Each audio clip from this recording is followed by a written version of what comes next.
Hey everyone, in this video I'm going to be making the case as to why you should consider playing Ele-Hit Raider, and I'm also going to spend some time showing you how and why you don't actually need to spend a lot of money to get the build going. To begin with, all the clips you're seeing behind me are being taken on a total budget setup. In these clips, I'm using budget options in almost every slot, including a Death's Opus bow, a self-crafted quiver, Dark Ray Vector boots, and a single Influence mod body armor. Now the number one reason in my opinion to play Ele-Hit is because it is the cheapest S-tier mapper you can make currently out of all the options, whilst also bringing faster map clears than a typical assassin that uses Replica in Year's Epiphany in conjunction with Badge of the Brotherhood. The Raider Ascendancy is absolutely packed with Frenzy Charge movement speed scaling, and some additional onslaught effect, which makes it very hard to compete with. Additionally, Ele-Hit as a skill boasts some of the best AoE screen clear in the entire game, maybe coming second to Tornado Shot on a very high investment. It may not be particularly potent as a Cirrus Killer or an Invitation Farmer, but as long as you have another character to do those encounters on, you can dedicate your Ele-Hit exclusively to mapping, where the hardest boss fight it's ever going to need to take on is a Conqueror, something that, as you can see, it's very easily killed in a few seconds on a 15 Exalt budget, roughly. Now, let's take a look quickly at how I built mine, and then I'll show you how to more than double the DPS of the Navandis Ele-Hit PoB with only a few small changes to the tree and skills. So to start off with, we have the Death's Opus bow. This is a very low damage bow for this build. It's got global crit chance, global crit multi, attack speed, and +2 arrows, but the fizz damage on the bow hardly counts for anything, and even the attacks per second are quite low. But this is pretty much the budget option and the one you want to start off with, and you really don't have to even upgrade from this because it's sufficient to pretty much do all the content that you want, as you just saw. The gems that we run here are Elemental Damage with Attacks, Elemental Focus, Barrage support, Hypothermia support, and Elemental Hit. You want your Elemental Hit to be level 21.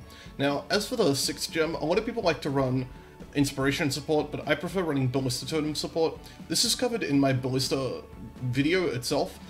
Basically, the short of it is that putting down 4 Ballistas gives you significantly more single target DPS than not using Ballistas and using Barrage, and that's not even factoring in the fact that Ballistas allow you to move around or cast your Coil skill in addition to your Ballista DPS. So this is just something I would really recommend, especially if you're considering playing the build on a budget, because you're going to have a lower DPS, and being able to squeeze out all the DPS you can from what you have is very important. Next up is Asenath's Chant. I pretty much wouldn't recommend any other helm. It is possible to get helms that give you higher DPS in Path of Building, but this provides a lot of automation and is very hard to improve upon what we have here. So I have Wave of Conviction in this case linked to Combustion support. It's also got Sniper's Mark in here and Portal. If you don't want to run Portal in your as like an auto-triggered spell, you can run Lightning Golem instead. That gives you passive attack speed, or you can run Power Charge on crit, so that when your Wave of Conviction crits, you'll be getting Power Charges, but I found that Power Charges don't have a really good uptime, so I don't personally like using them. The logic behind having Portal in here is that you're just going to keep placing portals as you clear a map, and providing you use a push to move button rather than left clicking, you don't really ever run the risk of accidentally clicking the portal, but it's always there for when you need it, and it acts as a checkpoint in case you die by accident in a delirium or something like that. You don't have to run that, however.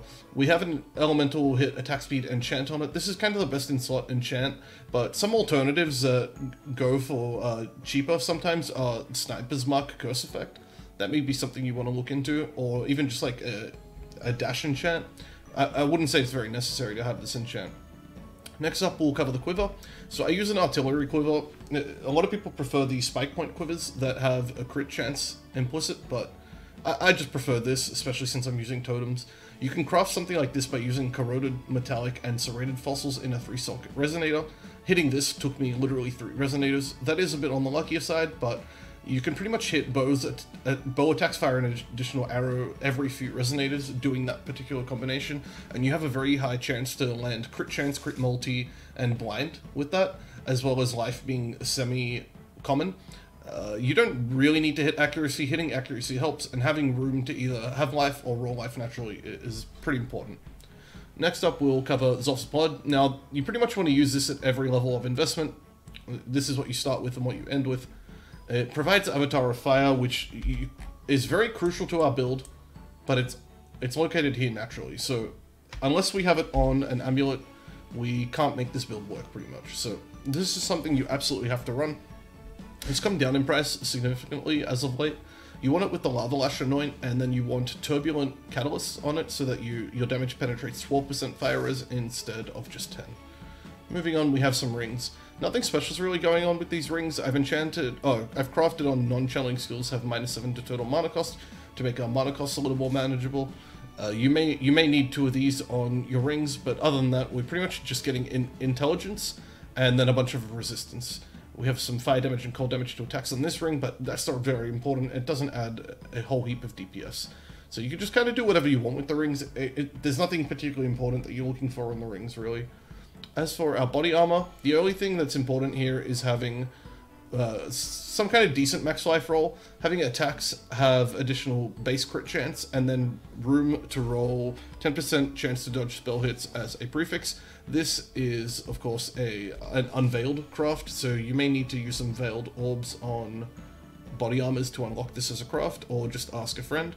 10% chance to dodge spell hits is actually pretty important for the survivability of the build. And I'll get to that in a little bit, but just to basically make the point, we're only running 3.5k life in this build. We aren't running the typical Avatar of the Veil tree, so we're missing out on quite a bit of dodge. But even so, we've managed to level 95, and we're well on our way to 96, and this is something I've done on stream for pretty much the past week. Now, beyond that, we have Hands to the High Templar gloves. We're pretty much doing this just for the +1 frenzy charge. It's not the only option, but you can get one of these fairly cheap nowadays, and you can also get, I believe, Hunter gloves with +1 frenzy charge. It's pretty important since we scale frenzy charges, but Hands to the High Templar makes it particularly easy to also fill in some resist in life.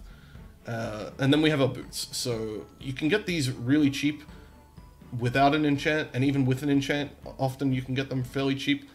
These boots are pretty invaluable, and in order to have a better set of boots that are worth replacing these with, you need to invest, say, to the tune of 20 to 30x at the moment. I wouldn't really say it's worth it. At 9 frenzy charges, sorry, we're getting 45% movement speed. We're also getting 18% chance to dodge attack hits, which is absolutely huge. And we're also getting some lightning resistance out of this. So pretty important boots, and being cheap, you can get them with an enchant cheap as well. So that's I would really just not look for any other option. This is pretty much what you want. Now, as for your belt slot, you can run a Stygian Vise, and you can run a couple of other options, but if you have a Headhunter, you're going to slap a Headhunter into this build. But builds go really good with Headhunters. They just, Headhunter offers a lot of additional power that, I mean, Headhunter goes well with most builds. There's not really much to say here. But this build for sure works without a Headhunter. I've played it with the Stygian Vise, and it goes absolutely fine. Now for flasks, in your first option, you have the option of a Quartz Flask, which is going to give you additional dodge for both attacks and spells. It's going to give you phasing, and then you can run a Quicksilver Flask. That's pretty much entirely up to you. Second, you want a Dying Sun. That's going to give you additional projectiles, which makes your clear stronger, and it's also going to make your single target stronger as it's adding additional projectiles to the barrage. That's whether you run barrage or barrage Ele-Hit totems. You want a Life Flask of Staunching to remove bleed effects and to give you instant life. You want a Cinder Swallow. Obviously, Cinder Swallow is like pretty much the best flask in the game overall. It's pretty mandatory for pretty much every build at the moment. And then you have a Bottled Faith. Now, if you can't afford a Bottled Faith, just run a Diamond Flask. You're going to get a really nice DPS boost from having both of them. Bottled Faith, of course, is a little bit better, but it's also pretty expensive. But don't feel like you really need it. The build will work absolutely fine with the Diamond Flask, and I ran without a Diamond Flask for quite a while, as previously I only had a single Bottled Faith, and I set it on my Cirrus Killer. Okay, so moving on to the tree.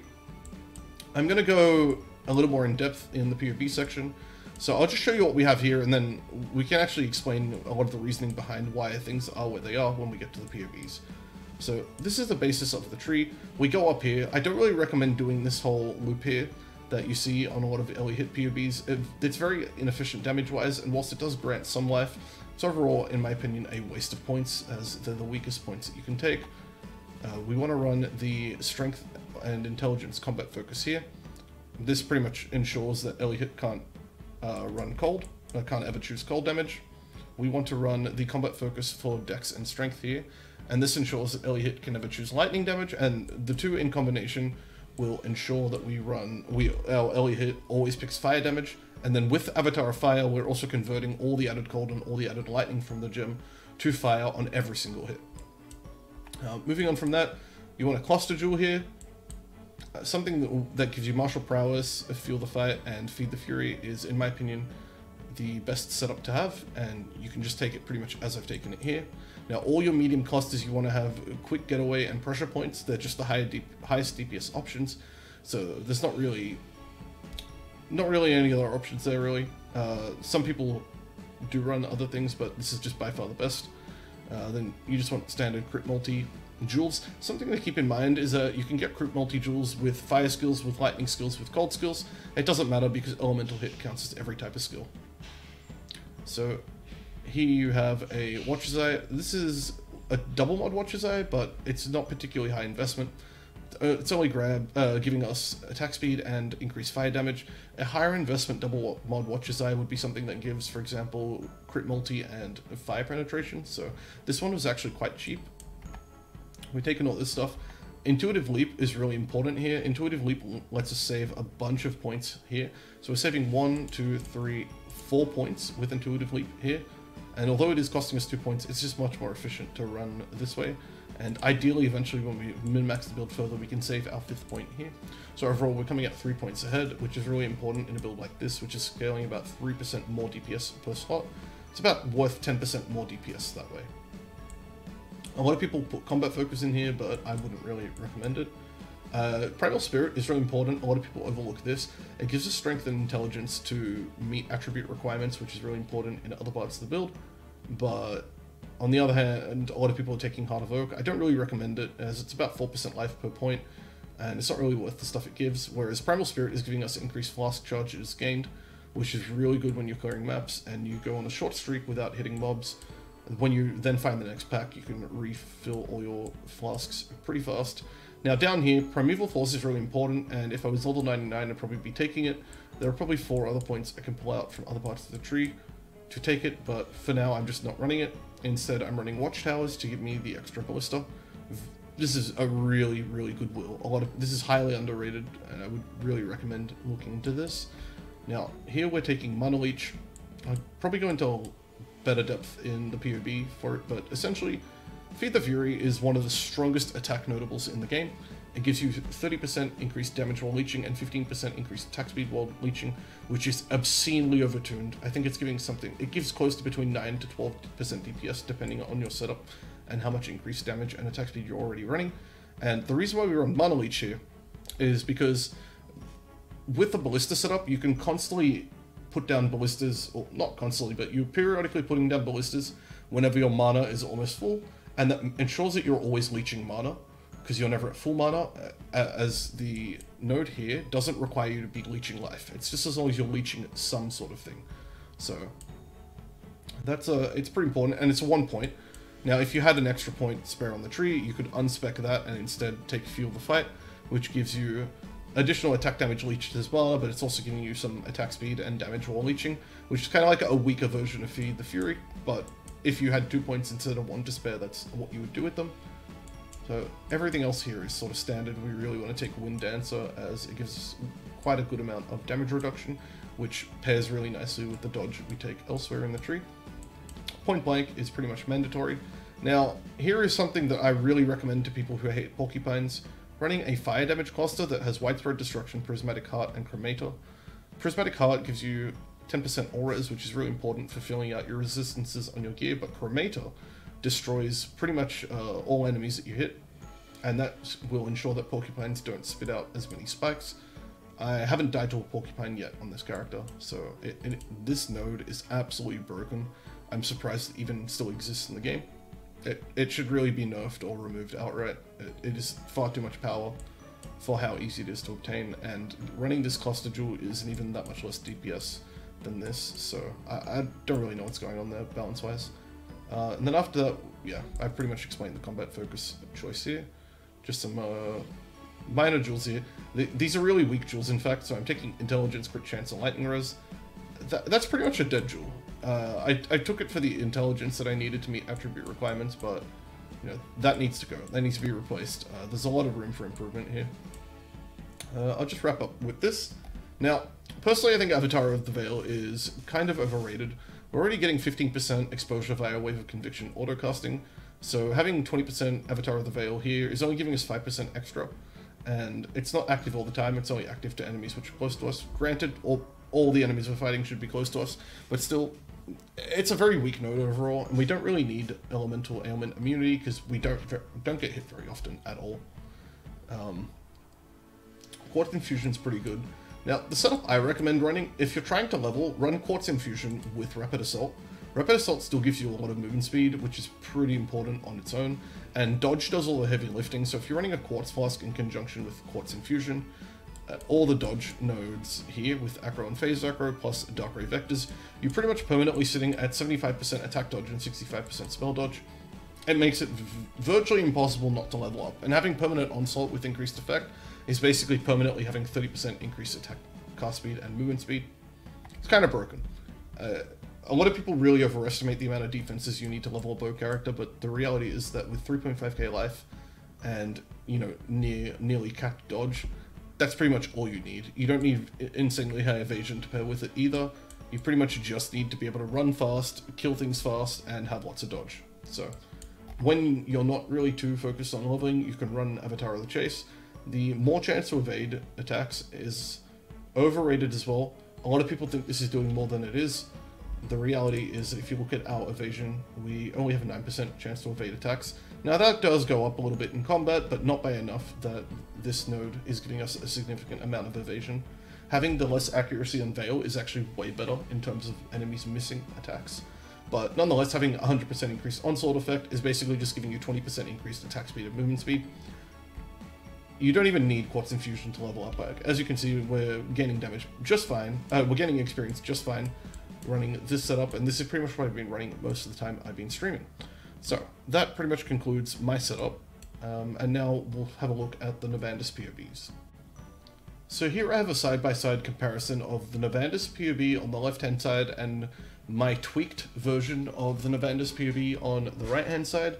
So by tweaked, I mean that we have identical configurations, as I've changed a few settings on both so that they accurately reflect the sort of situations I want to be looking at, and as you can see, the tweaks I've made put his single target DPS with all the ballistas down to 9.5 mil, and then once you add in the clear DPS, because the thing is, once you have your ballistas down, you can just attack normally with your clear skill, so it's 9.5 plus 3 mil, right, which equates about 12.5 mil. And on the other hand, you have 5.3 mil with Early Barrage. So, significant gain overall by just min-maxing his PoB. And I'll just take the time to basically go through the differences in our PoBs. Okay, so first off, he's running Combat Focus here instead of down here. By doing that, he's losing a lot of points by not having Intuitive Leap, as we discussed earlier. Intuitive Leap lets you save on a bunch of points here. So in this PoB, we're saving 5 points. We're costing 2, of course, to pay to Intuitive Leap, but it's still a net gain of 3 points, which, you know, is very important in a build that's running Cluster Jewels. So some of the other changes are he's running Axe and Sword, Cluster Jewels with Martial Prowess, Fuel the Fight, and Calamitous. I believe that's just straight up inferior to the one I had in my PoB. Now, obviously you can min-max this cluster further by probably not taking that, but it's not really a big deal. You're getting 2.8% DPS per point either way, so I've just taken it there, not worried too much. Moving up here, so this entire leg of the tree I feel is a waste of points. So if you can see, if we went to unallocate it, we'd be losing only 1.6% DPS per point. Granted, 3 of these nodes are dedicated to life. Even if we weren't to really count them, it still would be a low amount of DPS per point. And we can spend that DPS far more efficiently down on the bottom part of the tree. So, this is his setup down at the bottom of the tree, and if you look on our version of the build, my version of the build, sorry, we have another large cluster setup. Now, I really would recommend putting the Chromator setup here, but you don't have to. Just having another copy of the other large cluster jewel is going to be absolutely fine. And then we can also put 2 additional mediums here, which is really important when you think about it, because so you're getting 4% DPS here, 6% DPS here, and then 1.4% DPS here. Not really a big deal, but basically 11% DPS per additional medium you add to the build, which is a lot of DPS when you add it all up. Okay, we've also taken three nodes here. This is it's a decent way to spend the last 3 points or so in the build, 2.2%. It's about 6.6% all up, and those are the 3 points that we save from min-maxing Intuitive Leap. Have also taken the Ballista Wheel over here, something that he doesn't do because he doesn't run it, and whereas he runs Heart of Oak, I'm running Primal Spirit.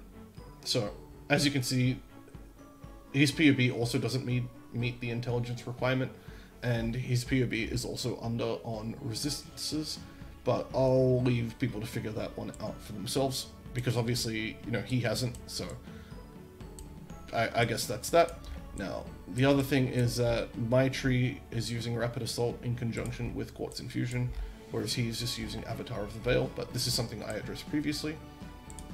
We'll go into the difference in our setups. So, the main difference, obviously, is that in his single target setup, he's using Inspiration, whereas I'm using Ballista Totem. That's the main the main difference there. Now, with our triggered gems, we're running the exact same thing in both slots. But as for our utility setup, he's using... what am I replacing? So he's using Second Wind to attach to Dash. Now, you don't have to get rid of Second Wind. You could get rid of Steel Skin or whatever else you wanted here. Second Wind is kind of what I would recommend getting rid of if you had to pick something, and I'm putting Ensnaring Arrow in. Now, Ensnaring Arrow is a very huge additional amount of DPS for single target situations, and I will just show you here. So, as you can see, Ensnare Stacks is currently set at 1, and our single target DPS is 9.6 almost. Now, watch what happens when I drop this to 0. It drops to 8.5 from 9.6. Okay? So we're losing quite a lot of DPS by not having Ensnare in single target situations, and it's really not something you can afford. I don't think we've changed much else here. You can run various other things, so I would prefer to run Lightning Golem here instead of Power Charge on Crit, but that's really up to you guys to figure out. But the bottom line is that just by reconfiguring parts of the tree, without really adding much else in, except for these extra medium clusters, which isn't really much of an expense, we've more than doubled his DPS output. And for those wondering or thinking, okay, you don't want to run ballistas, I'll just show you what you can expect to get without it. So we'll run Inspiration here, and I guess since we're not running this, we have to find 4 other points on the tree. You know what? Actually, we don't. I'm just going to show you, because even without allocating those last 4 points on the tree, you're still getting over 2 mil more DPS by optimizing the other parts of the tree. Now, you've probably noticed, yep, I have dropped like 700 life of the build, which is a fair criticism for sure. But as you can see here, the reality is we don't really need that amount of life. This build is just aimed at moving really fast and killing things really fast. So there's no point stacking, you know, past 5k life. If something's going to kill you, it's going to probably kill you on this build, whether you have 4k life or 5k life, right? The things that aren't going to kill you aren't going to kill you anyway, and the things that will kill you anyway. It's very rare that that extra k life makes the difference, and it really doesn't matter anyway, because it's just very easy to level up with this build as long as you stay on the move and you just kill things before they can get close to you. So okay. That's pretty much the build. That's pretty much everything I had to show off. I think it's really important that you consider running the Ballista Totems if you are playing on a total budget, because you're just getting so much extra damage out. So, you know, the comparison is 5.3, and then I think we had something like 12.3 mil or something like that. So more than double the deep single target DPS if you're playing with ballistas and a more min-maxed setup. Okay, so if you like what you saw here, like and subscribe. Give me a follow on Twitch. I stream pretty much every day, and we sort of show this stuff off during the week, well before I make any videos of it, so you can sort of keep up to date with the strats that are happening. And yeah, I'll see you guys in the next one.